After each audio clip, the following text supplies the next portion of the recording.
Welcome to Human Interest Today. I'm Sitara Maroof.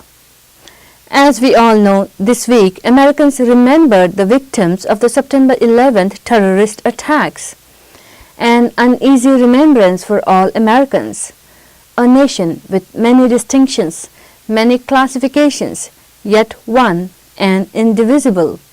And now even more stronger, resolute, and more united.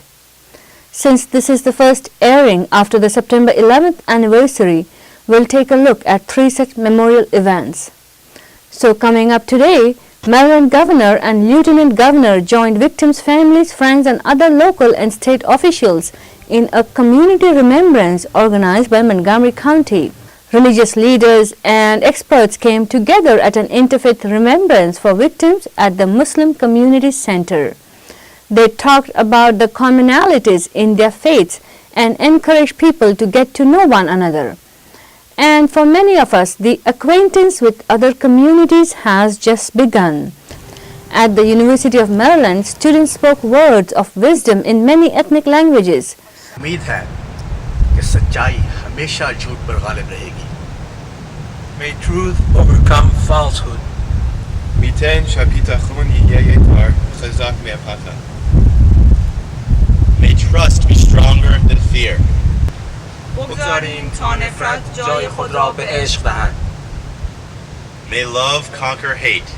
Maryland Governor and Lieutenant Governor joined victims' families, friends, and other local and state officials in a community remembrance organized by Montgomery County. As we reflect, as we remember, as we mourn, we also know many challenges still lie ahead of us.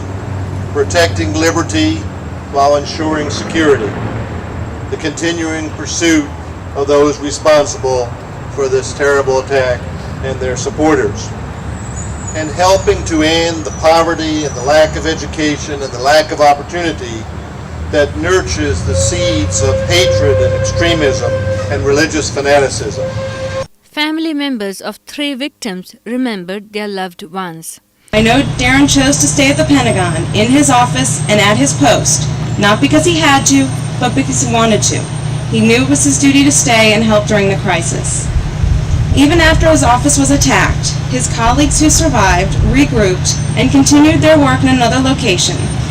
I'm here today to tell you a little bit about my husband, Gerald Paul Fisher. He was known as Jeep, which were from the initials GP from his childhood. He was also known as Dr. Fisher. How could this totally innocent, gentle man be murdered so randomly and so ruthlessly? I couldn't make sense of this tragedy. I also want to thank each of you who have come here today to remember what happened on September 11th. I want to thank the victims, members of the victims' families, especially Christine Fisher, Devorah Pontel, and Julia Caswell-Deitch, for sharing with us their memories and their thoughts. Michiko Yuriko played her composition, America Remembers.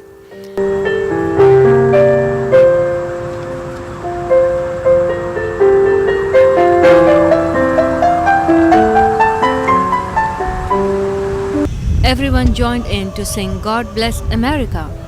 County Executive Doug Duncan says God Bless America has become the second national anthem for many Americans since the terrorist attacks.